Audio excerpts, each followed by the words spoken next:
Tungo naman po tayo sa Batangas kung saan nagkaroon ng minor phreatic eruption sa Bulkang Taal mag-aalas 6 kaninang umaga.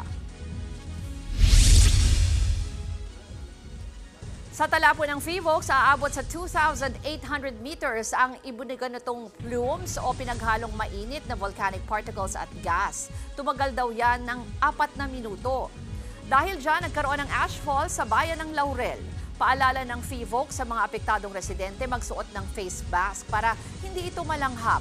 Sa kabila niya, nananatili pa rin sa alert level 1 ng Bulkang Taal. Pinagpabawal pa rin ang magpasok sa permanent danger zone nito. Mga kapatid, ako po si Ruth Cabal. Maging maalam at may pakialam sa mga may init at rumaratsyadang balita sa Frontline Express.